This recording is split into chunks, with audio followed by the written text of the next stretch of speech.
बिस्मिल्लाहिर्रहमानिर्रहीम, अस्सलामुअलैकुम and a very good morning. Espresso में आपको खुशामदीद कहेंगे और साथ साथ आपको जुम्मा मुबारक भी कहेंगे। एक्सप्रेसो के एक ब्रांड न्यू एपिसोड के साथ मैं हूं अरमला हसन और मैं हूं इमरान हसन। और खबर यह है कि रात को अरमला हसन डोंट डू दैट। अच्छा, वो नहीं बताना। अच्छा, बहुत शदीद तूफान से मुतासिर हुई और कैसे मुतासिर हुई ये हमने नहीं बताना। मौसम का जिक्र थोड़ा सा प्रोग्राम में इसलिए करना जरूरी है क्योंकि अभी रास्ते में हमने पानी तो जगह जगह खड़े देखा ही, क्योंकि 3 साल के अंदर हमने सोचा था कि पिछले 5 साल में जो पानी खड़ा होता था शायद वो 3 साल बाद लाहौर में खड़ा होना बंद हो जाएगा, लेकिन ऐसा नहीं हुआ। आपको किस बात में सोचने पे मजबूर अभी बता रहा हूँ ना, अभी थोड़ा सा बेस बना रहा हूँ। तो वो ये है कि अभी भी पानी वैसे ही खड़ा होता है, चाहे वो कजाफी का इलाका हो, चाहे वो दीगर सड़कें हो, मेन बुलेवर्ड हो, गुलबर्ग हो लाहौर के अंदर, तो पानी वैसे ही खड़ा होता है। लेकिन रात को मौसम बड़ा शदीद ख़राब भी कहूँगा मैं।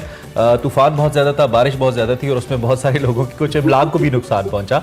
आपकी बात नहीं कर रहा। मैंने ना जज चले मैं बता देती हूँ। मैंने सुबह एक्चुअली जज तूफान से किया कि मेरे जो घर में गैराज में कुर्सियां पड़ी हुई थी वो कहीं बाहर दूर गिरी हुई थी, तो मुझे उससे रियलाइज हुआ कि तूफान में कुर्सियां उड़ गई हैं। और ये तूफान कुछ सियासत में भी चल रहा है, उसमें भी कुछ कुर्सियां उड़ रही हैं। नवाज शरीफ को वीजा एक्सटेंशन नहीं मिल रही और इस तरह की कई और बातें, इन सब पे हमने बात करनी है। और उसके अलावा आज का सबसे इंपॉर्टेंट इवेंट KPL है जिसका आगाज हो रहा है, इन सब पे बात करेंगे। ओह यस, डिटेल में बात करेंगे, लेकिन बताएंगे आपको हेडलाइंस। मुस्लिम लीग नून की मुश्किलात में मजीद इजाफा। बरतानवी हुक्काम ने नवाज शरीफ के वीजे में तौसी की दरख्वास्त मुस्तरद कर दी। कराची की रौनकें बहाल करने का टास्क सिंध सरकार ने मुर्तजा वहाब को एडमिनिस्ट्रेटर कराची तैनात कर दिया। कोरोना की चौथी लहर में शिद्दत, मस्बत केसेस की शरह 9% से बढ़ गई। कोरोना वायरस पर बरतानिया की पाकिस्तान से मुतालिक दोहरी पॉलिसी सामने आ गई। जायद केसेस के बावजूद भारत रेड लिस्ट से बाहर, पाकिस्तान बरकरार। स्याह और मेजबान, ज्यादा जिम्मेदारियां किस पर आयद होती हैं? जानिए सेगमेंट माइंड मैटर्स में। सेगमेंट फ्लैग्स में सना हमायूं मुलाकात करवाएंगी मराकश में तैनात पाकिस्तानी सफीर हामिद असगर खान से। भारत ने बड़ी कोशिश की कि ये लीग ना हो और बहुत जो कह लेना रुकावटें डाली, लेकिन बिल आखिर फाइनली अल्हम्दुलिल्लाह ये लीग आज शुरू हो जाएगी। उसके लिए हम सब बहुत एक्साइटेड हैं। इमरान अभी बता रहे थे कि जो स्टेडियम है बहुत प्यारा है, तो इस पे हम बात करेंगे। और बहुत प्यारी लोकेशन पे, पहाड़ों के बीच में, शायद ये वाइड स्टेडियम है पाकिस्तान का जो पहाड़ों के बीच में। खैर, इस पे हम बात करेंगे, लेकिन सबसे पहले बड़ी खबर।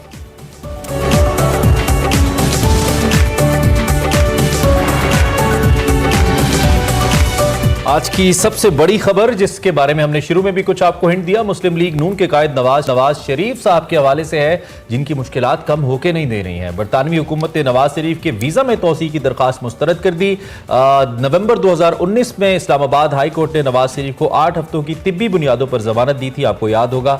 जिसके बाद हुकूमत ने इंसानी हमदर्दी की बुनियाद पर इलाज की गर्ज से बैरून मुल्क जाने की उनको इजाजत दे दी थी और उसके लिए उन्होंने 6 माह का विजिट वीजा भी हासिल किया था। क़याम की मुद्दत पूरी होने के बाद यकीनी तौर पर वीजा एक्सटेंशन चाहिए। लीगी कायद ने बरतानवी महकमा दाखिला को तिब्बी बुनियादों पर ही वीजे में तोसी की दरखास्त की थी, जिसे मुस्तरद कर दिया गया है। और बरतानिया में क़याम के लिए अब नवाज शरीफ साहब के पास 2 ऑप्शंस बाकी। बिल्कुल 2 ऑप्शन है। पहला ऑप्शन ये कि वो फैसले के खिलाफ जो है बरतानवी इमिग्रेशन ट्रिब्यूनल में अपील कर सकते हैं। अगर वो वहां से दरख्वास्त उनकी मुस्तरद हो जाती है तो उसके बाद साबिक वजीर आजम बरतानवी अदालत से रुजू कर सकते हैं। अगर अदालत भी नवाज शरीफ के खिलाफ फैसला देती है तो फिर उन्हें पाकिस्तान डिपोर्ट किया जा सकता है।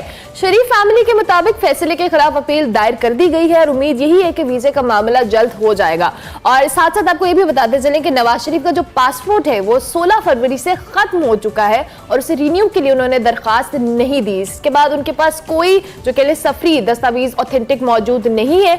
और फैसले पर रद्द-ए-बदल देते हुए वफाकी वजीर दाखिला शेख रशीद अहमद साहब ने कहा है कि नवाज शरीफ को पेशकश की है कि अगर वो पाकिस्तान आना चाहते हैं तो उन्हें 24 घंटों में जो सफरी दस्तावेजात हैं वो दे दी जाएंगी और उन्हें पाकिस्तान आने की इजाजत भी मिल जाएगी। बिल्कुल, इस हवाले से वो तो जरूर चाहते हैं कि नवाज शरीफ पाकिस्तान आए और उन्हें फैसिलिटेट किया जाए और फिर उसके बाद उन्हें जेल में डाला जाए। कल फैसल वाउडा ने कहा कि उन्हें जेल डाला जा सकता है और हो सकता है कि वो किसी अफ्रीकन कंट्री के अंदर उन्हें नाम लिया कि उनको वो डिपोर्ट कर दिए जाएं। काफ़ी इंसल्टिंग सिचुएशन हो रही है और काफ़ी इसको इस्तेमाल कर रही है हुकूमत की जो नुमाइंदगान है वो जरा। इस वक्त हमें आरिफ अनीस साहब ज्वाइन कर रहे हैं जो लंदन से हमारे कॉरेस्पॉन्डेंट हैं एक्सप्रेस न्यूज़ के। उनसे ज़रा डिटेल्स लेते हैं कि उनके पास क्या अपडेट्स है। Arif, thank you very much for joining us. ये क्या सूरत हाल बन रही है मियां साहब के लिए, मुश्किलात दर मुश्किलात, और जितनी मुश्किलात हमें नजर आ रही हैं ऐसा ही है। कुछ लोग कह रहे हैं कि उनके बेटे जो कि रेजिडेंट हैं लंदन के, हसन, उनके डिपेंडेंट के तौर पर शायद एक्सटेंशन मिल जाए नवाज शरीफ साहब को। आपके पास क्या खबर है? अस्सलाम वालेकुम उर्मिला और हसन, बहुत शुक्रिया जी। बिल्कुल, ये बड़ी एक धमाका खेज खबर यहाँ लंदन से निकली है और आपने बिल्कुल ठीक कहा कि कई एतबार से ये नवाज शरीफ साहब और जो उनकी पार्टी है उनके लिए ये बड़ी गेम चेंजर साबित हो सकती है, particularly looking at the coming elections, क्योंकि हम जानते हैं कि अगले कोई 2 साल में इलेक्शन होने वाले हैं और उससे पहले नवाज शरीफ साहब को लंदन से पाकिस्तान ले आना एक बहुत बड़ी सियासी कामयाबी तस्वर की जाएगी पाकिस्तान तहरीक इंसाफ की। लेकिन ये कोई बहुत जिसे कहते हैं कि एक स्मूथ सेलिंग नहीं होगा। वी अंडरस्टैंड कि उससे पहले गवर्नमेंट ने कई दफा बात की, शहजाद अकबर साहब के बयानात मौजूद हैं, उन्होंने कोशिश की, उन्होंने बरतानवी होम ऑफिस को लिखा। बरतानवी होम ऑफिस जिम्मेदार है किसी भी तरह से यहाँ पर इमिग्रेशन के स्टेटस के हवाले से। और मेरे इल्म में है कि पहली मरतबा जो भी तकरीबन कोई 3 रिक्वेस्ट आई हैं यहाँ पर, उनको एंटरटेन नहीं किया गया, वो रिजेक्ट हो गई। और ये जो कल जो एक खबर निकली, ये खबर के बारे में बताता चलूं कि ये सामने कल आई है, लेकिन ये तकरीबन लगता है कि तकरीबन 2-1 हफ्ते पुरानी खबर है। अच्छा जी हाँ, उसकी रीजन ये है कि जो यहाँ बरतानिया में जो एक लीगल सिचुएशन होती है, जब किसी का वीजा रिजेक्ट किया जाता है तो उसको 14 दिन दिए जाते हैं। इन 14 दिन के अंदर अपील की जानी होती है, रिव्यू किया जाना होता है, और उसके बाद फिर वो वैसे ही जिसे कहते हैं कि इलीगल हो जाता है या अनलॉफुल, उसका जो लॉफुल स्टेटस है खत्म हो जाता है। इट सीम्स के ये बात हुई, उसके बाद 14 दिनों में अपील की जा चुकी है। और अब ये उस अपील के साथ क्या होता है, जैसे आपने कहा कि इमिग्रेशन ट्रिब्यूनल में ये चीज जाएगी और वहां पर डिस्कस की जाएगी, और फिर वहां पर रिजेक्ट होने की सूरत में फिर जो लंदन हाई कोर्ट है वहां तक जा सकती है। लेकिन यहाँ बताता चलूं कि ये एक मंथ्स लॉन्ग प्रोसेस है, इसमें कम से कम 5 से 6 महीने लग सकते हैं। पहले समाप्त होने के अंदर और फिर उसके बाद डिसीजन होने में उससे ज्यादा वक्त लग सकता है। और अच्छा साथ जी, आपने कहा कि ये वक्त लगेगा 5 से 6 महीने का अपील से लेकर जब तक ये फैसला आता है, तो इस दौरान नवाज शरीफ साहब जो वहां पर है वो रह सकते हैं, लंदन में कयाम कर सकते हैं? क्योंकि जिस तरह से हमने बताया कि उनका पासपोर्ट भी एक्सपायर हो चुका है, उनके पास कोई ऑथेंटिक उस तरह से डॉक्यूमेंटेशन नहीं है अपने वीजा को लेकर। जी बिल्कुल, यहाँ पे एक बड़ी दिलचस्प बात, एक तो ये कि वो ठहर सकते हैं। मेरे इल्म में मौजूद है कि इवन इस तरह की समाअत होने में 1.5 साल 2 साल का अरसा भी लग जाता है। और ये जितना भी तवील अरसा होगा, तमाम का तमाम जो स्टे है वो लीगल तस्वर होगा, क्योंकि वो डिपेंडेंट के तौर पर गए हैं। और फिर साथ ही एक चीज हमें ज़हन में रखनी चाहिए कि उनकी जो उन्होंने एप्लीकेशन की है उसमें तिब्बी बुनियादों पर, मेडिकल रीजन की बुनियाद पर सब कुछ किया है। तो ये एक बड़ा ओवरवेलमिंग एविडेंस होगा। और हमें मालूम है कि कोरोना वायरस हुआ है, हमें मालूम है कि पिछले 1.5 साल में जो बरतानवी NHS सिस्टम है, जो हेल्थ सिस्टम है, ये भी बड़ा कोलैप्स कर गया था ड्यू टू कोरोना वायरस, और बहुत से ऑपरेशन नहीं हो सके थे, सर्जरीज नहीं हो सकी थी।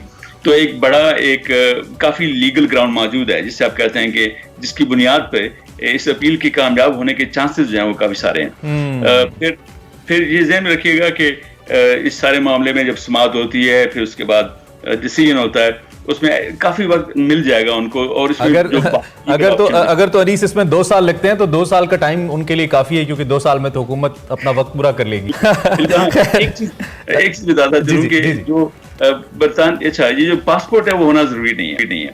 बरतानिया खुद जो है वो सफरी दस्तावेजात इशू करता है जो यहाँ पर रहने वाले लोग हैं, इवन जिनको पासपोर्ट गुम हो जाता है या पासपोर्ट मौजूद नहीं होता। ये जो डिपेंडेंस वाली, इसका मतलब है शेख रशीद साहब की जो शेखी है उसका तो फिर वो वैसे ही उन्होंने बिगाड़ दी, क्योंकि अगर पासपोर्ट नहीं भी है तो काम चल जाएगा मियां साहब का, तो डिपेंडेंट नहीं है वो इस चीज को लेकर जो आपने हमें इतला दी। अच्छा, दूसरा ये कि ये जो डिपेंडेंस की आपने बात की है, हसन जो उनके बेटे हैं वो रेजिडेंट हैं यूनाइटेड किंगडम के, तो अगर वहां पे नवाज शरीफ साहब, चूंकि उनकी उम्र 65 साल से ज्यादा है, और आई थिंक लॉ ये कहता है, मुझे क्लियर कंफर्म कीजिएगा कि 65 साल से अगर वो ज्यादा हो तो अप्लाई कर सकते हैं परमानेंट रेजिडेंस के लिए as a dependent on his son, ऐसा है? जी बिल्कुल है। 65 साल से जब ज्यादा उम्र हो जाए और एक जिसे कहते हैं ब्लड टाई मौजूद हो, खूनी रिश्ता मौजूद हो, जो उनके अपने बेटे मौजूद हैं और सेटल्ड हैं काफी अरसे से, इस बुनियाद पे उनकी जो दरखास्त है वो बिल्कुल की जा सकती है, उसको कंसिडर किया जा सकता है।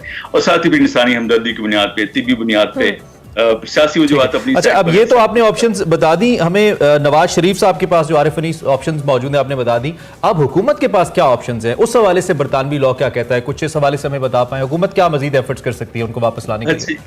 हुकूमत अनफॉर्चुनेटली इस सारे मामले में कुछ भी नहीं कर पाएगी, क्योंकि जो बरतानवी होम ऑफिस है, जब मैंने रब्ता किया कोई बरतानवी जिम्मेदार हुकूमती इदारों के हवाले से, उनका ये कहना है कि जो होम ऑफिस है वो बिल्कुल एक इंडिपेंडेंट इदारा है और इसमें किसी भी किस्म का कोई सियासी इंटरफेयर नहीं हो सकता। हम इस बुनियाद पर उनको नहीं कह सकते कि फलां प्राइम मिनिस्टर है या नहीं है। उन्होंने जो डिसीजन करना है, उन्होंने अपना जो एक उनका लीगल चार्टर है उसको देखते हुए डिसीजन करना है, और इस पे पहले ही वो रिजेक्ट कर चुके हैं हुकूमत पाकिस्तान। ठीक है, तो उसके पास कोई ऑप्शन नहीं है। अब दूसरा ये कि अगर नवाज शरीफ के करीबी किसी जराए से आपकी बात हुई हो, वो क्या सोच रहे हैं? अल्टीमेटली एक सियासतदान की जिंदगी अपने वोटर्स, अपने वर्कर्स के बीच में ही होती है, सियासी जिंदगी की मैं बात कर रहा हूं, और वो उसके बगैर सर्वाइव नहीं कर सकता। हमें याद है कि नवाज शरीफ मुल्क से बाहर थे जब उन्हें सजा हुई, और वो उन्होंने एक अपने आप को as a political leader prove करने के लिए ही came back to Pakistan and went to the jail, और उसके बाद ये सारा रिलीफ का प्रोसेस हुआ। इस वक्त नवाज शरीफ क्या सोच रहे हैं अपने इमेज को लेकर, अपनी पार्टी को लेकर, अपने वर्कर्स को लेकर? कुछ इत्तलात हैं आपके पास? अच्छा, ये आपका बहुत शानदार सवाल है, और जब ये अभी कल तस्दीक का तरदीद का सिलसिला शुरू हुआ, तो शुरू में तस्दीक नहीं हो पा रही थी, लेकिन बाद में तस्दीक हो गई। और इस बारे में जहां तक मेरा ख्याल है, और ये कुछ काफी सारी मुलाकातें इसके बैकग्राउंड में मौजूद हैं, कि नवाज शरीफ जो है एक भरपूर सरप्राइज दे सकते हैं वंस अगेन पाकिस्तान में, और फिर तहरीक इंसाफ को भी। नवाज शरीफ इस बात को सीरियसली कंसिडर कर रहे हैं कि वो पाकिस्तान चले जाएं, ये साथ साथ शोर-शराबा चलता रहेगा, लेकिन वो नहीं चाहते कि उनको दीवार के साथ लगा दिया जाए, और खासतौर पर उनके एक ऐसे लीडर के तौर पे पोर्ट्रे किया जाए तो यहाँ पर एक तरह से असालम जस पनाह के लिए यहाँ पर मौजूद है। वो अपना एक जो मर्द आहन का जो भी उनका एक इमेज मौजूद है अपनी पार्टी के हवाले से, मेरे ख्याल में काफी सारे इम्कानात इसके मौजूद हैं कि वो एक सरप्राइज देते हुए पाकिस्तान में पहुंच सकते हैं। ठीक हो गया। आरिफ साहब, जिस तरह से भी आपने तमाम तर लॉ एंड रेगुलेशंस के हवाले से बताया जो कवानीन लागू हो सकते हैं, चांसेस क्या हैं बेसिकली? क्योंकि जिस तरह से आपने कहा कि अभी बाकायदा तौर पे एक प्रोसीजर के थ्रू उनके वीजे के मामलात को सॉर्ट आउट किया जाएगा, चाहे वो डिपेंडेंस के तौर पे लेते हैं अपने साहबजादे के साथ, तो क्या चांसेस हैं? क्या उनको पाकिस्तान भेजा जा सकता है, या इस अपील में कितना स्ट्रॉन्ग केस है नवाज शरीफ साहब का? जी, इस पे मेरी बात हुई कुछ 3-4 जो बड़े सोलिसिटर्स हैं जो कि इमिग्रेशन एडवाइजरी में काफी मामलात को समझते हैं। उनका ये ख्याल है कि उनकी उम्र को देखते हुए, जो खासतौर पे उनकी मेडिकल रीजंस हैं वो देखते हुए, जिस तरह से यहाँ पर पहुंचे, सियासी मामलात को साइड पर रखते हुए, जो इम्कानात हैं वो कोई 60-70% इस अमर के हैं उनको यहाँ पर स्टे की इजाजत मिल जाएगी, और उनको 2.5 साल के लिए जो है वो मजीद उनका वीजा एक्सटेंड कर दिया जाएगा। आरिफ साहब, पाकिस्तान में तो बहुत सारे फैसलों के अंदर पॉलिटिकल इंटरफेरेंस भी होती है, किसको ईसीएल में डालना है, किसको बाहर भेजना है, आपको पता है। हमारे यहाँ तो ये हो जाता है, और कानून अक्सर लोग अपनी कन्वीनियंस के मुताबिक सियासतदान इस्तेमाल करते रहते हैं। क्या बरतानिया में भी ऐसा होता है कि पॉलिटिकल इंटरेस्ट सामने आ जाए इस किस्म के किसी फैसले में? चूंकि नवाज शरीफ साहब बहरहाल 3 वक्त के वजीर आजम है, बड़ी शख्सियत है पाकिस्तान को लेकर। जी बिल्कुल, यहाँ पे कमेंट करूंगा, क्योंकि यहाँ पे जो सईदा वारसी हैं उनसे लेकर बहुत से जिम्मेदारों से बात होती थी अल्ताफ हुसैन के हवाले से। अच्छा, उनका ये मौक़िफ़ था कि अल्ताफ मीडिया से गुफ्तगू कर रही हैं। एक बार फिर उन्होंने हुकूमती पॉलिसीज और नवाज शरीफ साहब और मुस्लिम लीग नून की क़यादत के हवाले से हुकूमत पर शदीद तनकीद की है, और इसके साथ साथ उन्होंने वजाहत भी की है कि नवाज शरीफ साहब अपने वीज़ा की तोसी न होने की सूरत में इस वक्त उन्होंने अपील दायर की, और जब तक अपील का फैसला नहीं आता उनको वहाँ पे रहने से कोई नहीं रोक सकता, वो वहाँ पे रहेंगे। हमारे साथ चूंकि आरिफ अनीस मौजूद है, हमारे कोरेस्पोंडेंट फ्रॉम लंदन, उनसे जरा एक बार फिर पूछ लेते हैं और फिर उसके बाद आगे बढ़ते हैं। आरिफ साहब, गुफ्तगू भी आपने सुनी होगी, मरियम साहिबा ने एक तो एक्सप्लेन किया वही बातें जो पॉइंट्स आप बता रहे थे, और तनकीद भी की। हम अगर इसको सम अप करें इस सारी डिस्कशन को, तो अब आगे सूरत हाल आप क्या देख रहे हैं? नवाज शरीफ साहब के लिए क्या चैलेंजिंग है, या आप समझते हैं कि स्मूथ है, इतना मसला नहीं होगा, खबर बड़ी है लेकिन अंदर कुछ नहीं है इतना? जी बिल्कुल से एक बहुत इंपॉर्टेंट पॉइंट है जिसपे मेरे ख्याल में अभी तक बात शायद पाकिस्तान में नहीं हुई होगी, और अभी जिन पे मरियम ने एक तरह से इशारा किया, वो ये है कि जब जहाँ तक मैं जानता हूँ पिछले 2-3 साल में 80-90% जब रिफ्यूजल्स आते हैं इमिग्रेशन के हवाले से, उसमें कभी भी राइट ऑफ अपील नहीं दिया जाता। तो यहाँ पे एक बड़ी ट्रिकी सिचुएशन ये है कि होम ऑफिस ने जब रिजेक्ट किया है तो साथ ही राइट ऑफ अपील देती है। अब राइट ऑफ अपील की सूरत में ये एक तरह से जो जिसे हम कहेंगे ना लाइफ लाइन, वो प्रोवाइड कर दी गई है। इस लाइफ लाइन के होते हुए, जी बिल्कुल, इसके होते हुए मैं समझता हूँ कि उनके लिए थोड़े से मसाइल तो जरूर हैं, लेकिन कहानी एक्साइटमेंट जरूर आई है, लेकिन एक मोड़ है, इस पर कहानी खत्म नहीं होगी। कहानी अभी खत्म नहीं हुई, पिक्चर अभी बाकी है। ठीक है Arif, thank you very much, आपसे अपडेट्स लेते रहेंगे। Thank you very updating us, और टेक्निकल इन्फॉर्मेशन देने का भी बहुत शुक्रिया in such a short time. Arif Anees साहब हमें लंदन से ज्वाइन करें। अभी हमें एक ब्रेक लेनी है, ब्रेक के बाद हाजिर होंगे, आप देखते रहिए Expresso. Welcome back to Expresso. Programme में आगे बात करेंगे कोविड के हवाले से। तो भारतीय डेल्टा वायरस कराची के बाद मुल्क भर में पंजे गाड़ने लगा और चौथी लहर के फैलाव में तेजी आ चुकी है। बड़े शहरों में बात करें तो कोविड के जो पॉजिटिव केसेस हैं उनकी यौमिया शरह उसमें मुसलसल देखने में इजाफा आ रहा है। रावलपिंडी में कोरोना के फैलाव की बुलंद शरह रिकॉर्ड की गई, जहां 100 में से 24 अफराद मुतासर हो रहे हैं। जबकि कराची में बात करें तो केसेस की शरह कुछ हद तक कम हुई है और 20% तक आई है। जबकि हम बात करें इस्लामाबाद, पेशावर, बहावलपुर, हैदराबाद, सकरदू, मीरपुर खास और इसके साथ साथ मुजफ्फराबाद समेत 7 अजला में इसके फैलने की शरह 10% से ज्यादा है। ये आदाद-ओ-शुमार के हवाले से हम बात करें तो पंजाब में भारतीय वायरस तेजी से फैल रहा है और केसेस की तादाद हर गुजरते दिन के साथ खतरनाक शरह से बढ़ रही है। बलूचिस्तान में भी कोरोना केसेस इसके अंदर इजाफे का रुझान बरकरार है। कोरोना से बचाव के लिए जो वैक्सीनेशन का अमल है वो भी दूसरी जानिब तेजी से जारी है, जो कि खुशाइंद बात है। इस साल के आखिर तक 7 करोड़ आबादी को वैक्सीन लगाने का हदफ मुकर्रर किया गया है और योमिया बेसिस के ऊपर इस वक्त रिकॉर्ड वैक्सीन लगाई जा रही है। इसके साथ एक और अफसोसनाक खबर यह है कि कोरोना के हवाले से बरतानिया ने अपना दोहरा मेयार रखा है। दोहरा मेयार सामने आया है। कोरोना पर पाकिस्तान की काविशों का आलमी सतह पर एतराफ किया गया है, लेकिन बरतानिया ने डेल्टा वेरिएंट को लेकर डेल्टा वेरिएंट के गढ़ भारत को केसेस ज्यादा होने के बावजूद रेड लिस्ट से निकालने का ऐलान कर दिया, जबकि पाकिस्तान अभी तक इस फहरिस्त में बदस्तूर मौजूद है। हालांकि पाकिस्तान की हम अगर बात करते हैं तो कोरोना केसेस यहां पे भारत से कहीं कम है और भारत ने पाकिस्तान ने जो बरतानवी फैसला है इस पर शदीद तशवीश का इजहार करते हुए ये मामला जो बरतानवी पार्लिमान है उसमें भी और दारुल उलूम में भी उठाने का ऐलान किया है। तो कोरोना की सूरत हाल तो खराब हो ही रही है, लेकिन कोरोना के ऊपर जो मुख्तलिफ मुल्कों की सियासत है ये हमारी समझ। ये लम्हा फिक्रिया है कि जिस तरह से भारत में जिस हिसाब से कोविड फैला और डेल्टा वेरिएंट ने पूरी दुनिया में तबाही मचाई, वो उसको रेड लिस्ट से निकालने का ऐलान किया, जबकि पाकिस्तान को स्टिल रेड लिस्ट में बरकरार रखा गया। लेकिन ओवरऑल जो कोविड के केसेस है उनके हवाले से हमारे साथ मौजूद है vice chancellor university of health sciences doctor Javed Akram साहब। बहुत शुक्रिया डॉक्टर साहब कि आपने early in the morning join किया। Good morning. First of all covid की सिचुएशन के हवाले से हम बात करें, कराची की हमने देखी कि बहुत वर्स्ट सिचुएशन रही, लेकिन अब जब हम पंजाब में बात करें तो पंजाब में भी जो डेल्टा वेरिएंट है उसके केसेस बहुत ज्यादा रिपोर्ट हो रहे हैं। आने वाले दिनों में आप क्या सिचुएशन देख रहे हैं, हमें किस तरह से इसको जो कहने हैं हैंडल करना है सिचुएशन को? अस्सलाम वालेकुम जी and good morning. Thank you so much for the opportunity. देखें, ये वायरस जो वुहान से 2019 में स्विच हुई, स्पीशीज स्विच जिसको हम कहते हैं, ये 2 वायरसेस चमगादड़ में यानी हॉर्सशू बैट में से ह्यूमन मिस्टर ली को पहले लगी, तो उसके बाद ये ह्यूमन टू ह्यूमन ट्रांसमिशन जारी रही और फिर पाकिस्तान पहुंच गई। इसी तरह म्यूटेशन का है कि जो भी म्यूटेशन या वेरिएशन इसके आरएनए में आती है वो आप कुछ भी कर लें, it will be too unnatural to think कि वो उस एरिया में ही रहेगी, चाहे वो भारत में आई है, चाहे कहीं से आई है, चाहे वो साउथ अफ्रीकन वेरिएंट है, चाहे वो B117 यूके से आया है। वो ट्रेवल इतना है लोगों का कि चाहे हमारे डायरेक्ट बॉर्डर्स नहीं है थ्रू दुबई तो अदर डिकंटेमिनेशन हो जाती है, ह्यूमन टू ह्यूमन ट्रांसमिशन बढ़ जाती है। और ये वायरस जब म्यूटेट होती है या अपनी वेरिएशन लाती है, ये मोस्टली म्यूटेट और वेरिएशन इसकी आरएनए में आ रही है, जो स्पाइक प्रोटीन्स हैं, जो इसके ऊपर कांटे हैं।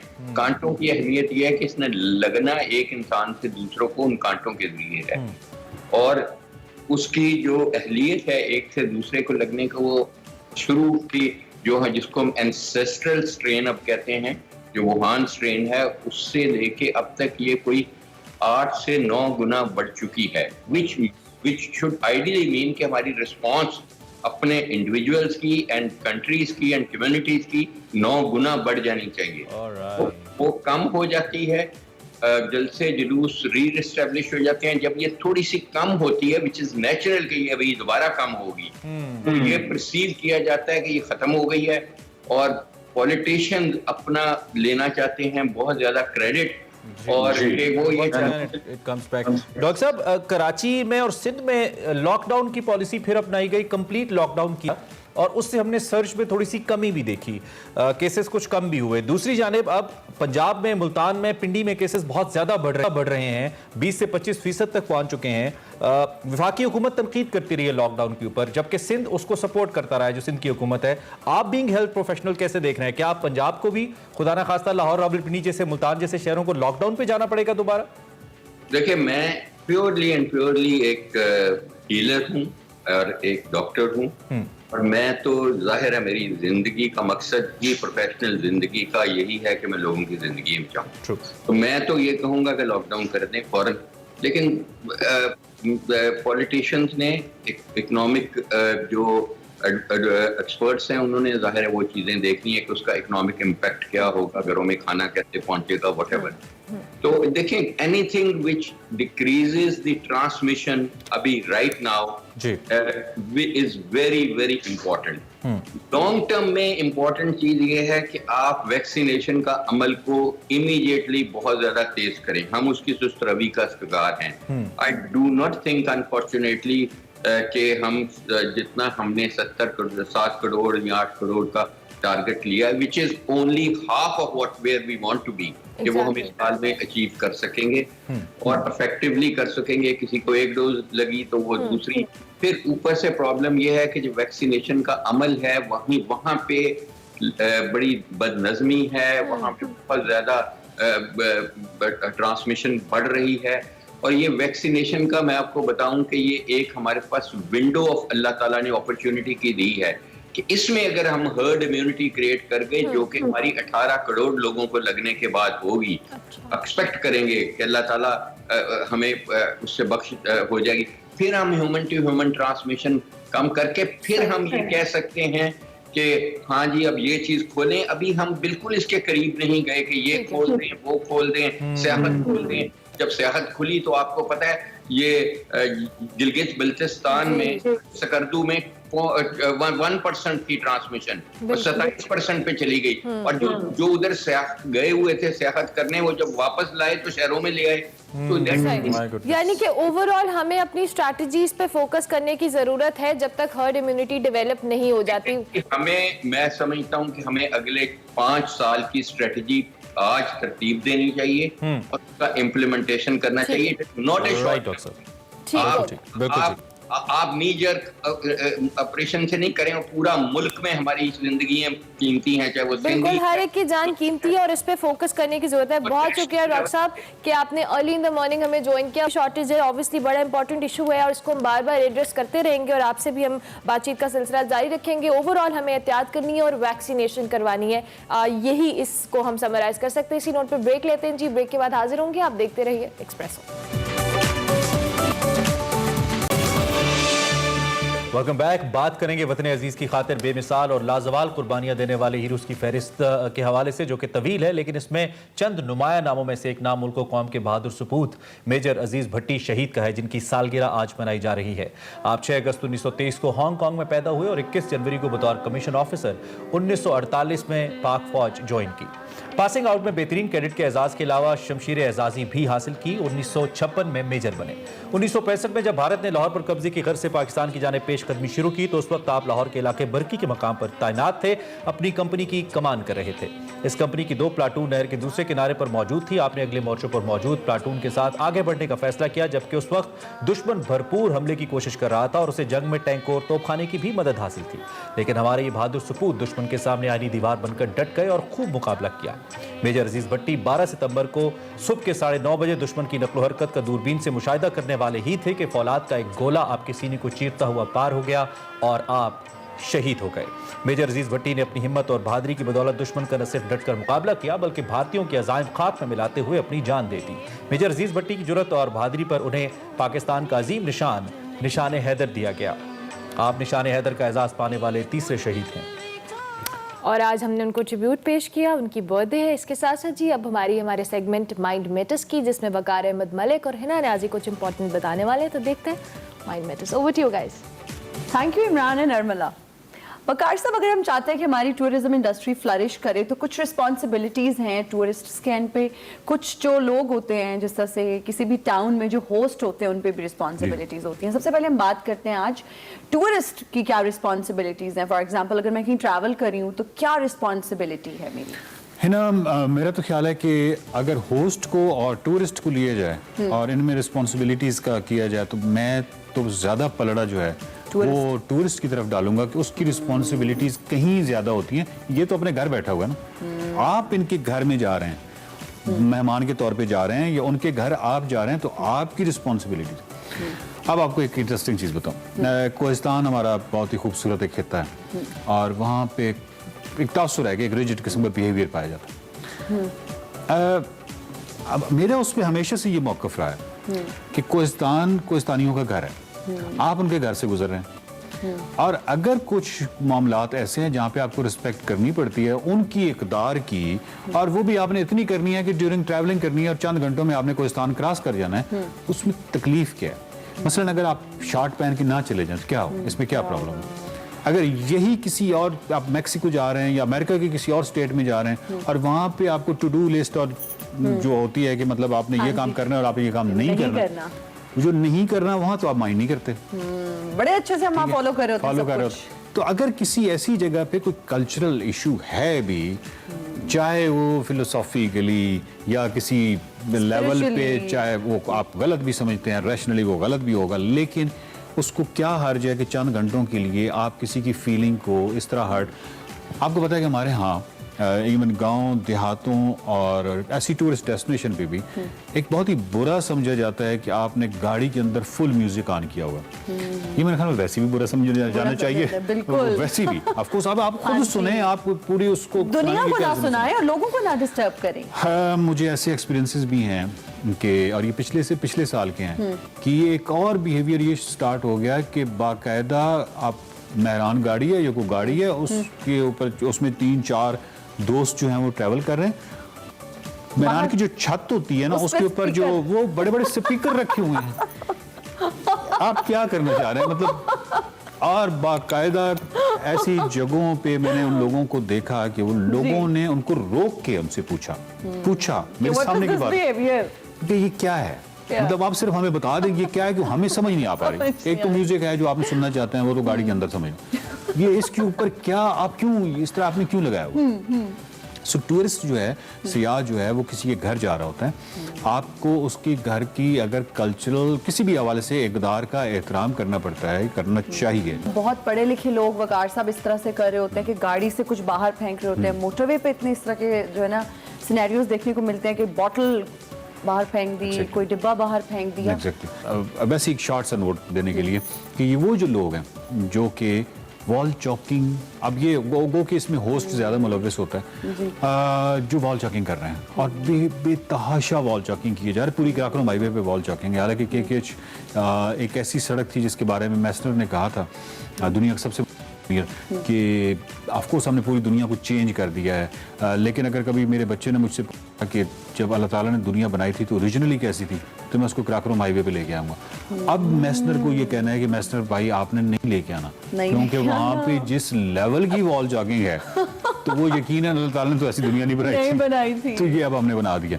थोड़ा सा होस्ट जो है, ये लोकल जो है, उनको रिस्पेक्ट दें। और जितनी भी खवातीन हैं जो कि खेतों में काम कर रही हैं, ये ऐसी है जिस तरह आपके गांव में खवातीन खेतों में काम कर रही होती हैं, तो आप तस्वीरें खींचेंगे तो आपको लोकल माइंड करेंगे।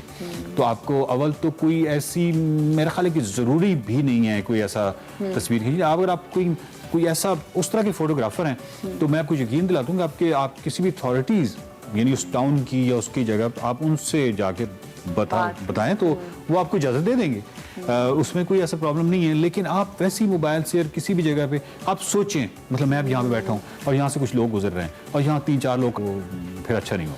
बहुत शुक्रिया वकार साहब, thank you so much. Espresso में आपको एक बार फिर से खुशामदीद कहेंगे। शो के दूसरे हिस्से में आ चुके और आप चुके फ्राइडे। और फ्राइडे को क्या होता है? फ्राइडे को फ्राइडे ही होता है और उसके बाद सैटरडे होता है। नहीं, फ्लैग्स होता है, सेगमेंट फ्लैग्स होता है जी।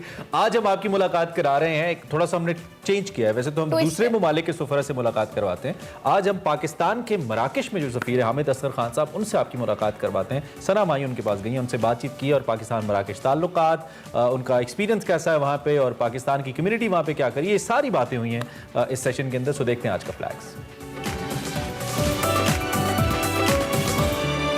अस्सलाम वालेकुम। फ्लैग्स के एक और एक्साइटिंग एपिसोड में आपको खुशामदीद कहती हूँ। और आज मैं आपकी मुलाकात करवा रही हूँ हिज एक्सीलेंसी हामिद असगर खान से, जो कि पाकिस्तान के सफ़ीर हैं मोरक्को में। और खुशकिस्मती से वो पाकिस्तान आए हुए थे, तो हमने उनसे मुलाकात का शर्फ हासिल कर लिया। अस्सलाम वालेकुम your excellency and welcome to Pakistan and thank you very much for giving your precious time. It's a great pleasure, Ji. Thank you very much. So we can talk in Urdu. Absolutely, whatever you wish. सबसे पहले तो मैं ये जानना चाहूँगी, usually तो मैं ambassador से ये सवाल करती हूँ कि आपका पाकिस्तान में स्टे कैसा है, लेकिन सबसे पहले मैं आपसे जानना चाहूँगी कि मोरक्को कैसा है, मोरक्को में आपका स्टे कैसा है, क्या मसरूफियात होती हैं आपकी वहाँ पर? जी, मोरक्को में स्टे बहुत अच्छा है। मोरक्को जैसे कि आप जानती हैं कि एक मुसलमान मुल्क है। It's one of the most important countries in North Africa. The environment is very welcoming. It's very respectful of Pakistan, and there is a lot of affection between the people for Pakistan and Pakistanis. Wonderful. अब मुझे ये बताइएगा, Morocco के लोग कैसे हैं, Morocco का मौसम कैसा होता है, कैसी सेलिब्रेशंस होती हैं वहाँ पर? देखिए जी, जहाँ तक मौसम की बात है, पाकिस्तान की तरह मोरक्को का भी बड़ा एक डाइवर्स वेदर है। Morocco has a huge coast line both on the Atlantic, also on the Mediterranean. तो जो तो शहर हैं, जिस तरह के कैपिटल है Rabat, it's on the Atlantic. So the great thing about Rabat is that 9 months in a year the weather is 22 degrees. Wow. So we only have a month's winter and maybe 2 months which get slightly hot, वो भी 26-27 तक जाते हैं। और अगर आप Sahara desert की तरफ जाएं तो वो तो certainly फिर डेजर्ट्स जिस तरह होते हैं वो बहुत गर्मी होती है। So there is a great diversity both of the weather and also of the landscape. Morocco की ये बहुत बड़ी जियोग्राफिक सिमिलैरिटी है पाकिस्तान के साथ। वज़ीर आज़म इमरान खान के साथ एक ऑनलाइन मीटिंग हुई थी तमाम सुफरा की, तो उसमें वज़ीर आज़म का जो पैगाम था हम उसके बारे में जानना चाहेंगे। बहुत सारे पाकिस्तानी तकरीबन पूरी दुनिया के अंदर जो है वो काम कर रहे हैं, मगर इस गवर्नमेंट के अंदर एक बड़ी क्लियर डायरेक्शन तमाम एम्बेसीज़ को और तमाम ऑफिसर्स को जो प्राइम मिनिस्टर साहब की तरफ से मिली है कि the top priority is to provide good services to the community. इसमें यहाँ मैं आपको कहना चाहूँगा कि जब पेंडेमिक हुआ तो मोरक्को में तकरीबन 30 के करीब पाकिस्तानी स्ट्रैंड हो गए थे because the borders were closed. And I am very happy to inform you कि हमने जब तक वो लोग वहाँ स्ट्रैंडेड रहे, उनको जिसको हाउस रेंट की ज़रूरत थी तो गवर्नमेंट ऑफ पाकिस्तान के और इंस्ट्रक्शंस के ऊपर एम्बेसी ने उनको हाउस रेंट दिया। किसी को अगर खाने पीने के अशिया की ज़रूरत थी तो हमारे एम्बेसी के स्टाफ ने वो भी प्रोवाइड की। अगर किसी को एक जगह से दूसरी जगह जाने के लिए ज़रूरत थी तो हमने एम्बेसी की कार भी प्रोवाइड की। तो ये मैं समझता हूँ कि अब हमारी जो एम्बेसीज़ हैं बाहर, वहाँ ये क्रिस्टल क्लियर एक कॉन्सेप्ट आ चुका हुआ है कि the Pakistani expatriate diaspora has to be facilitated, they have to be assisted to the maximum extent. Moroccan embassy वहाँ के मुकीम पाकिस्तानियों के लिए क्या क्या सर्विसेज या क्या आसानियाँ मुहैया करती है? पहली चीज़ तो मैं आपको ये बताऊं कि मोरक्को इज़ क्योंकि फ्रेंच कॉलोनी थी और अरबिक स्पीकिंग कंट्री है, तो मेरे ख्याल है इस लैंग्वेज बैरियर की वजह से जो है वहाँ हमारी कम्युनिटी बहुत छोटी है। बल्कि I can tell you precisely it's 176 Pakistanis. Oh, that's so small. अच्छा, nevertheless we remain in touch with the community. हम महीने में एक दफ़ा जो है खुली कचहरी करते हैं, तो जो लोग आना चाहें उनको हम फिज़िकली बुला लेते हैं एम्बेसी में, बाकी लोगों को हम ऑनलाइन ले लेते हैं। So we maintain a very regular liaison with the community. Also because of the small number, we've actually created a small Facebook page and also we've got a WhatsApp group. So constantly if there is any change in the travel conditions, if there is any other announcement that the government wants to make, तो हम उस WhatsApp के ज़रिए और उस Facebook के ज़रिए community को कम्युनिकेट कर देते हैं। और अब मैं जानना चाहूँगी कि पाकिस्तान और मोरक्को के दरमियान तिजारत और मज़ीद किन चीज़ों पे होती है और इसका रेशियो क्या है? देखिए जी, तिजारत के अंदर बहुत सारा काम हो सकता है और हम करने की भी कोशिश कर रहे हैं। हमने पेंडेमिक से पहले एक राइस फेस्टिवल किया था। FPCCI जो कराची में एपेक्स चेंबर है पाकिस्तान का, उनकी एक 22 मेंबर वफ्द को हमने इनवाइट किया था मोरक्को, और एक शेफ़ हैं, शेफ़ होलजार, जो कि मेरा ख्याल है TV पे प्रोग्राम भी करते हैं, उनको हमने बुलाया था मोरक्को और हमने एक बिरयानी फेस्टिवल किया which was very very successful and I'm happy to tell you कि within 1 year there was a 75% increase in the exports of rice from Pakistan to Morocco. तो ट्रेड शोज़ और जो ट्रेड फेयर्स होते हैं इसके अंदर हमने बहुत सारी चीज़ें लाइन अप की हुई हैं. So as soon as the pandemic ends, the Sialkot Chamber is going to come and we're going to have a mega exhibition of their products in Morocco. कोविड-19 ने दुनिया भर की मईशत को नुकसान तो पहुंचाया ही है. दोनों ममालिक के माशी जो हालात हैं वो किस तरह से मुतासर हुए? देखिए जी, यहाँ का तो आप मेरे से बेहतर जानती हैं कि बहुत ज़्यादा नुकसान लोगों का हुआ, लोगों को बड़ी तकलीफ हुई. मोरक्को का मैं आपको बताऊं कि it is a country which apart from other things, a very large component of its economy is based on tourism. आपको हैरत होगी ये जान के कि just before the pandemic 13 million tourists Morocco एक साल के अंदर आए थे. But in the interests of safety and to stop the spread, they were very, very successful. They shut down their borders, they imposed curfews, and they were able to enforce, whatever regulations they had. So, उसके अंदर उनकी हुकूमत ने भी लोगों को stipends दिए और जो ज़रूरतमंद लोग थे, जो कंपनीज थी, उनको कहा कि आप लोगों को ले ऑफ मत करें. गवर्नमेंट ने बहुत सारे फंड्स दिए एंड आई थिंक होपफुली इंशाल्लाह now that vaccines have been rolled out, all of us everywhere in the world will be moving ahead to a better future. As you mentioned कि Morocco mostly based on tourism, उनकी 14%. तो Morocco Pakistan की किस तरह से tourism में help कर सकता है? देखिए जी, टूरिज्म की भी हमने एक डेलीगेशन बुलवाई थी. इस्लामाबाद से कुछ टूर ऑपरेटर्स मोरक्को आए थे और हमने उनको सजेस्ट ये किया था कि we can have an exchange of two-way tourism between the two countries. Moroccan investors Pakistan में किन किन शोबों में इन्वेस्ट कर सकते हैं? देखें जी, मोरक्कन इन्वेस्टर्स जो हैं यहाँ, एक तो टेक्सटाइल्स एक हमारी बड़ी स्ट्रेंथ है और मोरक्को का ये है कि they have got free trade agreements with Europe and with the United States, which are both very lucrative markets. तो हमारी यहाँ टेक्सटाइल प्रोड्यूसर्स के साथ भी बात हुई है. उनको हमने रिक्वेस्ट की है कि मोरक्को आएँ. वहाँ की जो इकोनॉमिक जोन्स हैं, स्पेशल इकोनॉमिक जोन्स और स्पेशल एक्सपोर्ट जोन्स, उसके अंदर मैं समझता हूँ कि बहुत ज़्यादा पोटेंशियल है. और फैसलाबाद की एक जो बड़ी लीडिंग एक पाकिस्तान के एक्सपोर्टर हैं, one of the largest, they employ 22,000 people. So they are going to be coming to Morocco and we are going to do a bit of matchmaking so that maybe they can establish a joint venture in Morocco. So Pakistani semi-finished product will come to Morocco, it will be finished there and then it will be exported to Europe and America. Wonderful. मुझे काफ़ी hopeful future नज़र आ रहा है Morocco और पाकिस्तान के ताल्लुकात का. and it has been really interesting history as far, और बहुत सारी commonalities हैं. तो ये तो था formal part मेरे इंटरव्यू का. अब मज़ीद सवालात हैं मेरे पास, लेकिन वो हैं आपकी पर्सनल लाइफ के हवाले से. और ये सब जानने के लिए रहना पड़ेगा आपको मेरे साथ.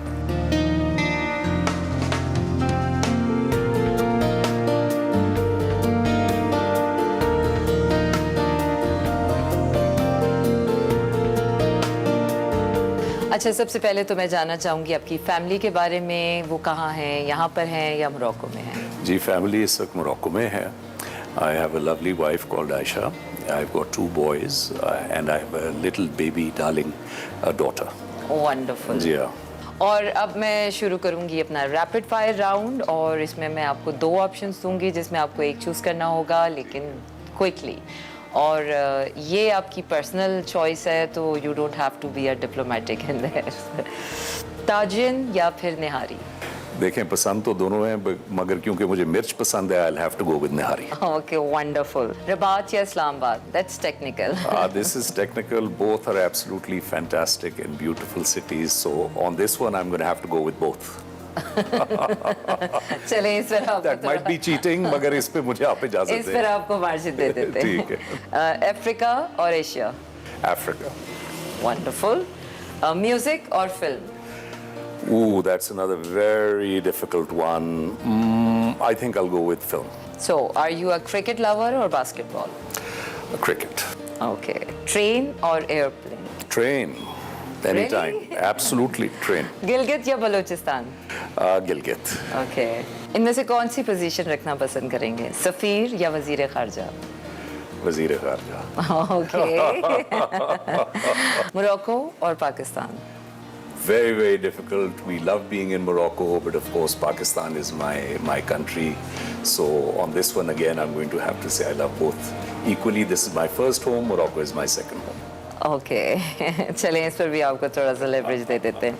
Okay, now I have a one word. अब जो भी मैं एक वर्ड कहूँगी आपको, उस पर आइदर इट्स अ वर्ड और अ सेंटेंस, जो भी आपके जहन में आए उससे related, so you can say. तो सबसे पहले Imran Khan. The leader of Pakistan. Okay, Pakistan. Pakistan is a great country. Morocco. Morocco is a wonderful place to live and a brotherly country for Pakistan. Who is your favourite singer? My favorite singer, probably band, I can tell you Pink Floyd. I listen to a lot of Pink Floyd. Oh, it's fantastic. और आपको as a सफ़ीर जानना और as a human, as a person जानना, both are delightful experience. Thank you very अपना precious time देने के लिए बहुत बहुत शुक्रिया. Thank you very much, E. It's been a great pleasure, and I hope that you and your team will visit Morocco so that we can show you the country. Morocco और पाकिस्तान के ताल्लुकात के बारे में जानकर मैं बहुत एक्साइटेड हुई हूँ और I am excited to visit Morocco as well. अगले प्रोग्राम में फिर मुलाकात होगी किसी नए मेहमान के साथ. तब तक रखिए अपना ढेर सारा ख्याल. मुझे दीजिए इजाज़त. अल्लाह हाफिज़. Welcome back to Express. और अब बारी है आपको ऐसे मेहमान से मिलवाने की जो एक्सक्लूसिवली आज हमारे साथ. एक्सक्लूसिविटी का म्यार हमेशा हम बरकरार रखते हैं. इनफरादियत का म्यार हमारी पहचान है. इस वक्त हम आपकी मुलाकात कराने जा रहे हैं with one and only Arshad Nadeem साहब से, जो मुसलसल ट्रेंड कर रहे हैं पाकिस्तान के सभी सोशल मीडिया हैंडल्स के ऊपर. इस वक्त पूरी कौम की नजरें अरशद के ऊपर हैं और ये वो शख्सियत हैं, ये वो प्लेयर हैं हमारे जिन्होंने टोक्यो ओलंपिक्स के हवाले से वाहिद जो हमारी होप है उसको जिंदा रखा है और कंपीट करने जा रहे हैं जेवलिन थ्रो के लिए, फाइनल के लिए, गोल्ड मेडल के लिए. और हमारे साथ टोक्यो से लाइव इस वक्त एक्सप्रेसो में मौजूद हैं. हम वेलकम करते हैं अरशद नदीम साहब को. और इनके साथ साथ इनके कोच फयाज साहब मौजूद हैं, जिन्होंने मुसलसल इनके साथ मेहनत की, हार्डवर्क किया है और इस काबिल भी किया है उनको कि वो आज इस मुकाम तक पहुंचे. आप दोनों शख्सियात का बहुत शुक्रिया. कैसे हैं आप लोग? ठीक ठाक है फयाज साहब है, अरशद साहब? जी अल्लाह का शुक्र है. बहुत ही हमें अच्छा लग रहा है, बहुत ही फख्र का मकाम है हमारे लिए और बहुत ही जबरदस्त हमें लग रहा है. अरशद, कैसी फीलिंग है? फाइनल आने वाला है, तैयारी कैसी है? पूरी कौम आपकी तरफ देख रही है, कैसा महसूस करें आप इस वक्त? आपकी फीलिंग कैसी है? जी बिस्मिल्लाहिर्रहमानिर्रहीम. सबसे पहले तो मैं अपना पाकिस्तानी कौम का शुक्रिया अदा करता हूँ. इनकी दुआओं से अल्लाह ताला ने मुझे फाइनल के लिए क्वालिफाई किया है और माशाल्लाह मैं आज बहुत खुश हूँ कि मैं कल 7 अगस्त को इंशाल्लाह फाइनल खेलूंगा. और मेरे लिए दूसरी कौम से यही दरख्वास्त है कि मेरे लिए मज़ीद दुआएं, ताकि मैं अपने फाइनल में अच्छा परफॉर्म करूं और पाकिस्तान का झंडा. अरशद, पूरी कौम की दुआएं आपके साथ हैं. अपनी तैयारी के हवाले से बताइएगा, कैसी तैयारी है आपकी? क्योंकि जिस तरह से आपने अपने सोशल मीडिया पर लिखा भी कि आपका मुकाबला होने जा रहा है और आपने पूरी कौम से रिक्वेस्ट की कि दुआएं करें, तैयारी कितनी रही और कितनी एक्साइटमेंट है आपको इस मुकाबले को लेकर? जी अल्हम्दुलिल्लाह, शुक्र है अल्लाह का. माशाल्लाह तैयारी माशाल्लाह बहुत अच्छी है और आज मेरा आखिरी दिन था ट्रेनिंग का. तो मैं बहुत होपफुल हूँ क्योंकि क्वालिफाई राउंड का प्रेशर भी काफी था और ऊपर से गर्मी बहुत थी. तो अल्लाह का शुक्र है माशाल्लाह, कोच साहब ने माशाल्लाह बहुत मेहनत करवाई, रात दिन हमने मेहनत की है. ठीक है. अच्छा, जो कि फयाज साहब आप साथ हैं, तो आपसे मैं पूछना चाहूंगा कि फाइनल के लिए आपका टारगेट क्या है इस वक्त? कैलकुलेशन आपकी किस हद तक है और किस हद तक हम इम्कान मौजूद है कि हम इंशाल्लाह गोल्ड मेडल हासिल कर सकते हैं? क्या तैयारी है कोच साहब, फयाज साहब? जी अल्हम्दुलिल्लाह, फाइनल के लिए माशाल्लाह बहुत अच्छी तैयारी है मेरी और मैं इंशाल्लाह गोल्ड की फाइट करूंगा. आगे जो अल्लाह की जान ने वही देना है. बस मैं फिर बार बार वही बात करूंगा कि पाकिस्तानी कौम मेरे लिए एक सुस्ती दुआ करे ताकि मैं फाइनल में अच्छा परफॉर्म करूं. अच्छा गोल्ड की फाइट. अरशद, जब आप क्वालिफाई कर रहे थे और जब आप नेजा फेंकने वाले थे, उस वक्त क्या फीलिंग थी? क्या सोच रहे थे उस वक्त? क्या एहसास थे आपके जहन में? क्या चल रहा था उस वक्त? सर बिल्कुल, मेरी अपना जब क्वालिफाई राउंड में मैं थ्रो कर रहा था तो मेरी फीलिंग माशाल्लाह बहुत अच्छी थी. उसकी वजह ये थी कि पूरी पाकिस्तान की कौम की दुआएं मेरे साथ थी और मुझे अल्हम्दुलिल्लाह ऐसा लग रहा था कि पूरी पाकिस्तान की कौम मेरे साथ बैठी हुई है और मुझे पीछे बैठी हुई अप्रिशिएट कर रही है. तो अल्लाह का शुक्र है. अरशद, पूरी पाकिस्तानी कौम आपको अप्रिशिएट भी कर रही है. आप social media, I don't know आपकी एक्सेस अभी से है या नहीं, लेकिन यहाँ पे सोशल मीडिया, ट्विटर हो, फेसबुक हो, इंस्टाग्राम हो, आप ट्रेंड कर रहे हैं. पूरी दुनिया आपके ऊपर नजरें जमाए क्योंकि आपने वो वाहिद होप दी है पूरी पाकिस्तानी कौम को ओलंपिक्स के हवाले से. तो प्रेशर तो नहीं फील कर रहे थोड़ा बहुत कि अगर आपने खेलना है, क्वालिफाई कर लिया, अब जीतना भी है, कौम की नजरें भी है, तो प्रेशर है थोड़ा सा? पूछ रहे हैं कि क्या समझते हैं कि ऐसा सब कैसे जी अरशद। अच्छा अरशद, हम फिटनेस के हवाले से अगर आपसे पूछें, क्योंकि कोच भी आपके साथ हैं, इस वक्त फिटनेस का लेवल क्या है? क्या आप मुकम्मल तौर पे फिट हैं और आपको लगता है जिस तरह आपने क्वालिफायर के अंदर बहुत ही जबरदस्त परफॉर्म किया, वैसे ही आप फाइनल में भी इंशाल्लाह परफॉर्म कर पाएंगे? फिटनेस कैसी है आपकी इस वक्त? आपकी फिटनेस कैसी है? जी सर, अल्हम्दुलिल्लाह अभी मैं माशाल्लाह मेरी फिटनेस बहुत अच्छी है और मैं इंशाल्लाह फाइनल में इससे भी डबल इंशाल्लाह परफॉर्म अच्छा करूंगा। बस आप सब दुआएं करें, इंशाल्लाह अच्छा परफॉर्म करूंगा, गोल्ड की फाइट करूंगा इंशाल्लाह। आप बहुत अच्छा परफॉर्म करेंगे। थैंक यू वेरी मच कि आपने all the way from Tokyo, क्योंकि आप इस वक्त डाइनिंग हॉल में मौजूद हैं और लाइव का यही मेरे ख्याल से हुस्न होता है इमरान की, थोड़ी बहुत ऑडियो डिस्टॉर्शन। ठीक है, और मैं चाहूंगा अरशद, अगर आप इस वक्त पूरी कौम को कोई मैसेज देना चाहें, कुछ कहना चाहें, दुआ की तो दरख्वास्त आप कर ही रहे हैं, इसके अलावा आपकी फैमिली भी आपको देख रही है, पूरी कौम आपको देख रही है, एक्सक्लूसिव आप हमारे साथ एक्सप्रेसो में मौजूद हैं, कुछ भी आप कहना चाहें प्लीज अरशद, आप हमारे हीरो हैं। जी, मैं अपनी पाकिस्तानी कौम से, पूरी कौम से यही कहूँगा कि मेरे लिए दुआ करें। कल अपना शाम को पाकिस्तानी टाइम पे 4 बजे मेरा अपना फाइनल है और मेरे लिए नहीं, हमारे लिए खुसूसी दुआ करें ताकि मैं फाइनल में अच्छा परफॉर्म करूँ और गोल्ड की इंशाल्लाह फाइट करूँ। जबरदस्त इंशाल्लाह। Thank you very much Arshad, आप अभी जीत कर आए, हम तो यही दुआ करते हैं।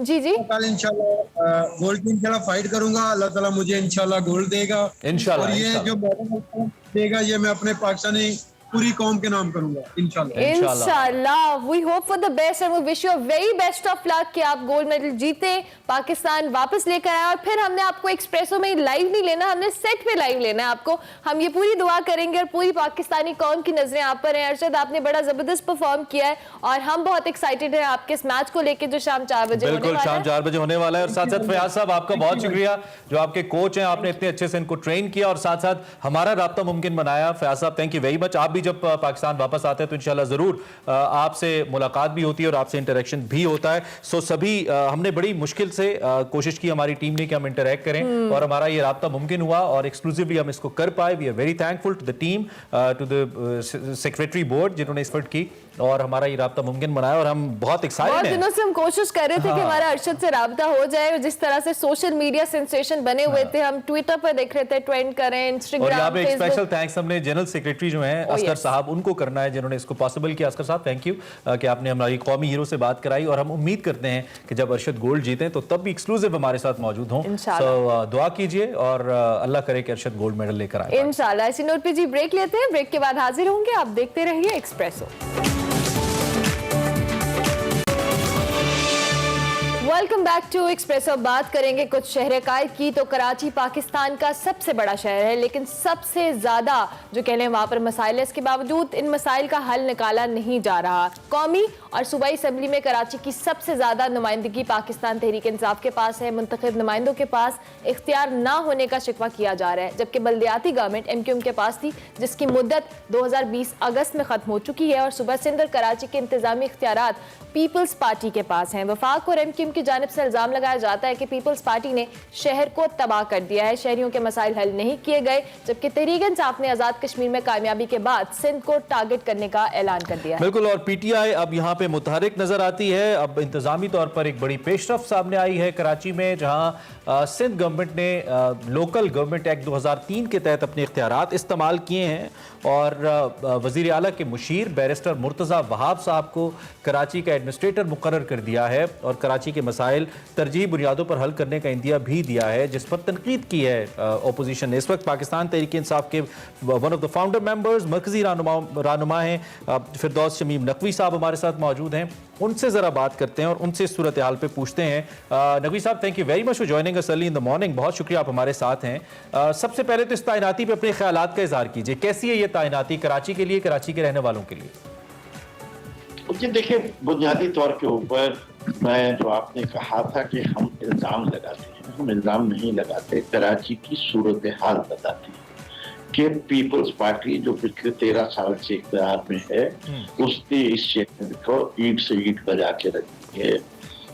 क्या मुझे दिखाना पड़ेगा कि इस शहर में कोई पब्लिक ट्रांसपोर्ट का निजाम नहीं है, कोई पब्लिक बस डिपो नहीं है, टर्मिनस नहीं है, सीवरेज का पानी जो है बगैर ट्रीटमेंट के समंदर में डाला जाता है, गार्बेज आदि से ज्यादा उठाई नहीं जाती, शहर को पानी जितनी उसकी जरूरत है उससे आधा मिलता है।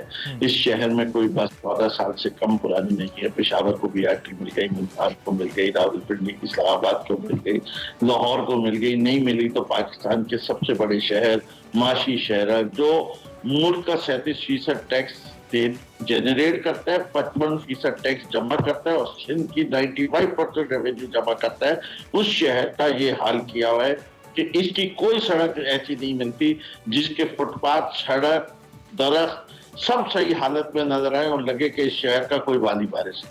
तालीम का निजाम देखें तो मैं उसके ऊपर भी इतनी लंबी बात कर सकता हूँ। अब आए कराची के इसके ऊपर, कराची का सबसे बड़ा मसला जो है PFC अवार्ड के ना होने का है और एक कोई इंतजामी ढांचा ना होने का है। जो इन्होंने बल्दियाती निजाम सूबा सिंध में दिया है वो उसके तहत सारे इख्तियार जो हैं वो हुकूमत सिंध ने पहले से ही ले रखे। लोगों को समझाने के लिए सिंध बिल्डिंग कंट्रोल अथॉरिटी वो government of Sindh, Sindh solid waste management authority की कूड़ा उठाने के लिए वो किसके पास, government of Sindh, Karachi water sewerage board वो किसके पास है, government of Sindh, Sindh mass transit authority, Sindh mass transit authority public में ट्रांसपोर्ट का निजाम देखने के लिए वो किसके पास है, गवर्नमेंट ऑफ सिंध के पास।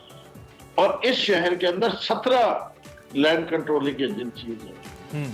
तो इसका जो हशर नशर हुआ है इसको मजबूत तरीके से एड्रेस कोई नहीं कर रहा।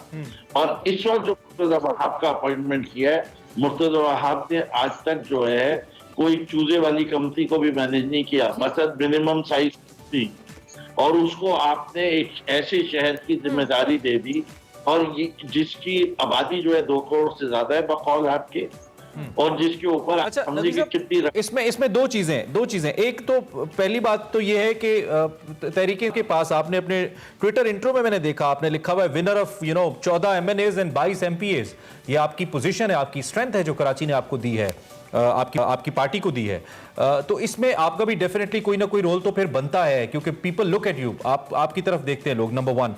नंबर 2 ये कि हुकूमत ये शिकायत करती है कि आप हमेशा तनकीद तो करते हैं लेकिन कोई सोल्यूशन लेकर नहीं आते, कि आप कहते हैं ये चीज बुरी तो है लेकिन ठीक कैसे होगी ये नहीं बताते। इस पे आप क्या कहेंगे?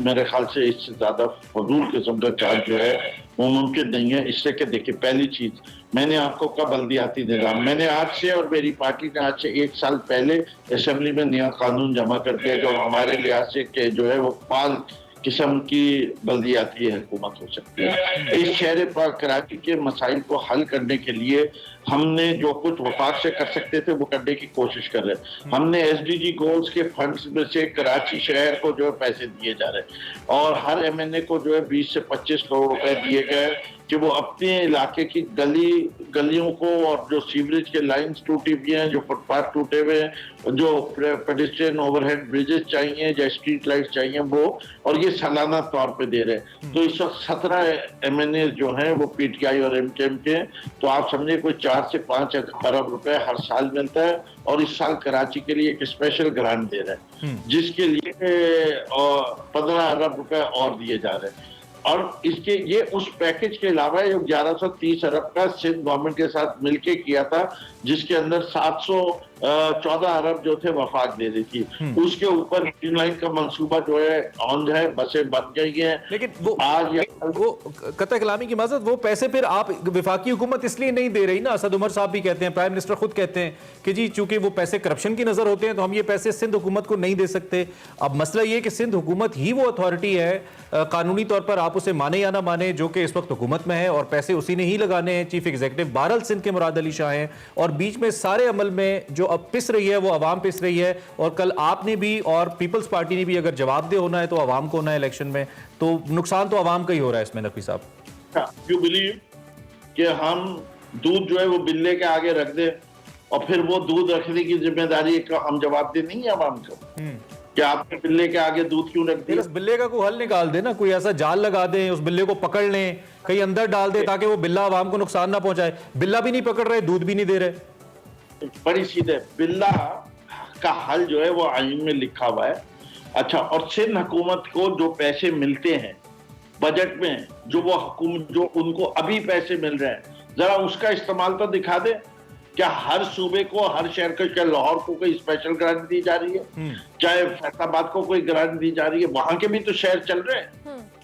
ये सिंध हुकूमत अपने शहर क्यों नहीं चला सकती? ओके, बिल्कुल ठीक है, पॉइंट आपका पहुंचा। आखिरी सवाल मेरा ये है कि आप सिंध के अंदर तो कानून साजी भी आप लेकर आते हैं कि मुअस्सर बल्दियाती निज़ाम होना चाहिए, लेकिन पंजाब में, लाहौर में आपकी हुकूमत है, कोई बल्दियाती निज़ाम नहीं है, पिंडी में नहीं है, केपी में नहीं है, कोई इफेक्टिव बल्दियाती निज़ाम नहीं है। तो ये दोहरा मेयार क्यों? नंबर 1। नंबर 2, अब ये जो एडमिनिस्ट्रेटर की तैनाती हुई है, ये हो चुकी है, इसमें अगले 2 साल क्या फिर आवाम को इंतजार ही करना पड़ेगा कि 2 साल बाद हुकूमत तब्दील हो, या उससे पहले आप कोई एक्शन का इरादा रखते हैं जिससे आवाम के मसाइल हल हों? कराची की खास तौर पर बात कर रहा हूँ। पहला देखिए, चाहे पाकिस्तान तहरीक इंसाफ की हुकूमत हो, चाहे किसी और जमात की, बल्दियाती निज़ाम आइन का हिस्सा है और बुनियादी जमहूरियत जी सूबे में नहीं है, गलत है। मैंने पंजाब में कानून आ चुका था, केपी में कानून आ चुका है, सिंध में तो वो कानून भी नहीं एग्जिस्ट करता जो वायबल है। पंजाब में डेट दे दी है मार्च की। अब दूसरी, आपने सवाल पूछा कि हमने क्या किया है।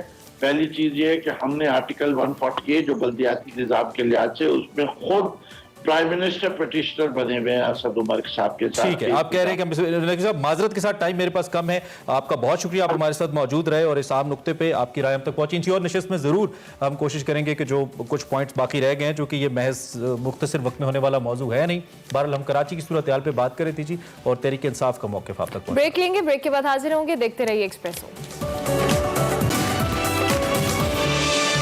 एक्सप्रेसो में आपको एक बार फिर खुशामदीद कहते हैं। आगे बढ़ते हुए बात करते हैं कुछ प्लांट फॉर्म पाकिस्तान मुहिम के तहत मुल्क भर में इस वक्त जो शजरकारी है वो जारी है और हर कोई इसमें हिस्सा ले रहा है। आज इस प्रोग्राम में हमने एक सेशन में हमने सोचा कि इस पर बात की जाए, चूँकि मानसून सीज़न है और एक आम आदमी इस मुहिम में कैसे अपना किरदार अदा कर सकता है, पाकिस्तान को क्लीन और ग्रीन करने के लिए कैसे अपना रोल प्ले कर सकता है।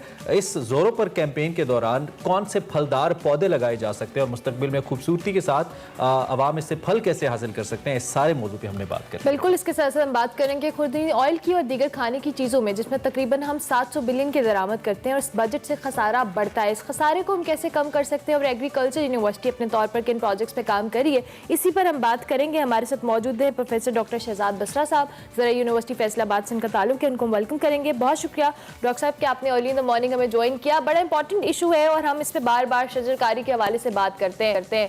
मुल्क भर में ये मुहिम का सिलसिला जारी है। सबसे पहले तो हम ये जानना चाहेंगे कि किस तरह के पौधे लगाए जाएं इस तमाम तर मुहिम के दौरान, जो कम वक्त में एक जो कह लें अच्छी शक्ल या माहौल दोस्त साबित हो सकें और उसके साथ साथ हम इससे फ़ायदा भी हासिल कर सकें। अस्सलाम वालेकुम जी, बहुत शुक्रिया जी। जो शजरकारी की अल्हम्दुलिल्लाह अब एक वेव चल पड़ी है। पाकिस्तान थोड़ा लेट तो जरूर हो गया, लेकिन इंशाल्लाह बहुत जल्दी पाकिस्तान के अंदर फॉरेस्टेशन और प्लांटेशन इतनी ज्यादा हो जाएगी कि दुनिया के लिए मिसाल बन जाए, जिस तरह आजकल काम हो रहा है। अब ये कि आम बंदा कैसे, कौन से, कहाँ पौधे लगाएं जी, इसकी थोड़ी सी कैटेगरी करनी पड़ेगी। एक तो ये कि उसने घर के अंदर पौधे लगाने हैं, दूसरा ये कि उसने अपनी गली के अंदर पौधे लगाने हैं, फिर ये एक सोसाइटी के अंदर पौधे लगाने हैं, फिर ये कि अर्बन एक फॉरेस्ट बनाना है, फिर ये साथ साथ सड़क के साथ साथ पौधे लगाने हैं। अब इस सब के लिए थोड़े थोड़े पौधे मुख्तलिफ है। अगर आप घर में पौधा लगाना चाहते हैं तो कोशिश करें कि घर में सिर्फ शेडेड ट्रीज के अलावा फ्रूट ट्रीज भी लगाएं, जिसमें अगर आपके पास स्पेस ज्यादा मौजूद है फिर जामुन, आम वो जरूर लगाएं। अगर स्पेस थोड़ी सी कम है तो फिर वेरी फास्ट ग्रोइंग है, आपके पास फालसा है, मलबरी की बेशुमार यानी शहतूत और तूत की बड़ी अकसाम है, अनार की अकसाम है, अंजीर की अकसाम है। ये फौरी तौर पे आप लगाएं, आपको 1 साल के अंदर अंदर इनके ऊपर फ्रूट मिल जाएंगे। अच्छा। और अगर हाँ जी 1 साल के अंदर फ्रूट मिल जाएंगे। थोड़ी सी अगर आपके पास स्पेस ज्यादा है फिर आप उसमें मोरिंगा, शरी ये पौधे लगाएं। ये मेडिसिनल प्लांट्स भी बहुत ज्यादा, और 1 साल के अंदर ये भी ट्री बन जाते हैं। मोरिंगा 1 साल के अंदर 15 से 16 फीट का दरख्त बन जाता है और इसको आप एक दरख्त को पूरा हल्ला यूज कर सकता है। अगर आपके पास थोड़ी और स्पेस मौजूद है, फिर उसके अंदर आप नीम लगा सकते हैं, धरेग लगा सकते हैं, श्री लगा सकते हैं। और अगर आपके पास एक ऐसा चौक या चौराहा है, वहां आप फिर फाइकस की जो ट्रीज हैं जिन्हें हम पीपल और ये बोर्ड कहते हैं, वो लगाए जा सकते हैं। और अगर आप किसी इलाके में खूबसूरती ज्यादा करना चाहते हैं तो उसमें गोल और बुले नीलम अमलताज के पौधे लगा सकते हैं। और थोड़ा सा अगर सड़कों के साथ साथ लगाने हैं तो वहां मिक्स प्लांटेशन करके जिसके अंदर फ्रूट ट्रीज भी और शेड ट्रीज भी हैं, ये सारे लगा सकते हैं। और हमारे पास इनका लिटरेचर अवेलेबल है आम बंदे के लिए। लेकिन जो अहम चीज है वो क्या है, जो पौधे लगाने हैं उसकी आपने हिफाजत करनी है। पहले 6 माह हिफाजत करना पड़ती है, वरना पौधे यूजली सर्वाइव नहीं करते। ठीक हो गया। अच्छा डॉक्टर साहब, चूंकि जिस तरह से अभी मैंने अपने इंट्रो में भी कहा कि हम जो ओवरऑल खाने की तेल या एडिबल्स की बात करते हैं, उसकी इंपोर्ट जो है वो उसमें पाकिस्तान 700 बिलियन की इंपोर्ट है, जो खाम ऑयल के बाद सबसे बड़ी इंपोर्टर से खसारा भी बढ़ता है। तो हम इसके ऑल्टरनेट या इसके मुतबादिल हम ऐसे कौन से पौधे लगा सकते हैं कि हम इस खसारे को कम कर सकें और जो एडिबल ऑयल्स हैं उनकी प्रोडक्शन को बढ़ा सकें? और साथ में इजाफा भी कर दूं कि जो कलर होता है जमीन का, इसके खात्मे के लिए आप लोग रिसर्च भी कर रहे हैं आपकी यूनिवर्सिटी, तो इसके लिए भी कुछ सजेशन आपके पास हो कलर को खत्म करने के लिए, ताकि जमीन को मुअस्सर किया जा सके, वो भी हमें बता दीजिए। जी, पहले मैं एडिबल ऑयल के ऊपर बात करता हूं। देखें, एडिबल ऑयल हमारे खाने का अहम हिस्सा है और हमारी एक डेली जो डाइटरी इनटेक होती है उसके अंदर भी हमें फैट चाहिए होते हैं, क्योंकि फैट सॉल्युबल जो विटामिन्स होते हैं, अगर हम बिल्कुल भी फैट फ्री फूड खाएंगे वो एब्जॉर्ब ही नहीं होंगे। तो फैट सिर्फ कुकिंग के लिए नहीं चाहिए, हमारी बॉडी के लिए भी चाहिए। अच्छा, अब उसको फैट लेने के लिए जो सबसे आइडियल है वो तो देसी घी ही है, जो कि एनिमल फैट से मिलता है। अगर वो अवेलेबल नहीं है तो उसके लिए अल्टरनेट फिर हम आते हैं वेजिटेबल ऑयल्स के ऊपर, जिसके अंदर कैनोला है, सनफ्लावर है, सोयाबीन है। ये बहुत अच्छे ऑयल है, लेकिन प्रॉब्लम ये है कि ये सारे मार्केट में अवेलेबल नहीं है। मार्केट में क्या अवेलेबल है कि उसके अंदर 70 से 80% और कुछ रिपोर्ट्स के मुताबिक 85% तक उसके अंदर सिर्फ पाम ऑयल शामिल किया जाता है और डिब्बे के ऊपर बाहर लिख दिया जाता है कि ये सनफ्लावर है, कैनोला है या कोई भी ऑयल है, और आप बड़े खुशी उठा के ले आते हैं, लेकिन उसके अंदर ब्लेंड होता है 80 to 85%, जिसके अंदर सैचुरेटेड फैटी एसिड्स बहुत ज्यादा है। और वो अगर एक दफा यूज कर लिए जाए कुछ गुजारा है, लेकिन हमारे यहाँ रीहीटिंग की जाती है। होटलों में जहाँ फ्राई की जाता है वो कभी भी ऑयल चेंज नहीं करते। बड़े होटल वाले हो सकता है शाम को चेंज करते हो, लेकिन स्मोक वैली के बाद जब बार बार, अब तो घरों में भी बच्चों को नगेट्स और फ्राइज बना के दी जाती हैं और एक ही ऑयल होता है, बार बार यूज, सही कह रहे हैं, वो बार बार यूज करे ना तो उसके अंदर HNE नामी एक कंपाउंड बन जाता है जो हमारे दिल के लिए वर्स्ट है और हार्ट डिजीजेस के लिए काज करता है। सोल्यूशन क्या है इसका डॉक्टर? सोल्यूशन ये है कि जो बेस्ट ऑयल है, जो बेस्ट ऑयल है देसी घी, उसके बाद जो उसके मुकाबले का जो आम बंदा भी खा सकता है वो सरसों का तेल है। सरसों के तेल की स्मोक वैल्यू इतनी ज्यादा है, हार्ट के लिए बड़ा हेल्दी है। अच्छा। फ्राइंग के लिए वो यूज करें। और दूसरा एक फरोग देना चाहिए कि जो कैनोला ऑयल है, मुकामी तौर पे वैरायटीज आ चुकी हैं, तो अब आसानी से उसका सीड मिल जाता है। और डॉक्टर साहब जरा कलर जमीन पे भी कमेंट कर दीजिएगा, वी लेफ्ट विद 30 सेकंड्स, अगर आप कलर जमीन पे। जी, कलर जमीन के लिए ये प्रॉब्लम है कि जो मुसलसल बढ़ रहा है, तो उसके लिए 2-3 स्ट्रेटजीज है। एक स्ट्रेटजी ये है कि आप जमीन पूरी रिप्लेस करें, वो बहुत महंगी है। अमेंडमेंट करें, बहुत महंगी है। हमने जिंदा रहना है कलर वाली जमीन के ऊपर। अब उसके लिए हमारे पास हेलोफाइट्स और फैकल्टेटिव हेलोफाइट्स है, ड्रिप इरिगेशन सिस्टम मौजूद है कि जिनके जरिए हम कंट्रोल करके वहां कर सकते हैं। हम जिप्सम के जरिए या साइल के एनालिसिस के मुताबिक उसकी स्लाइटली एसिड के साथ अमेंडमेंट करके हम फसलें काश्त कर सकते हैं। बिल्कुल ठीक है, बिल्कुल ठीक है डॉक्टर साहब, थैंक यू वेरी मच। इंशाल्लाह वील हैव अनदर इंटरेक्शन।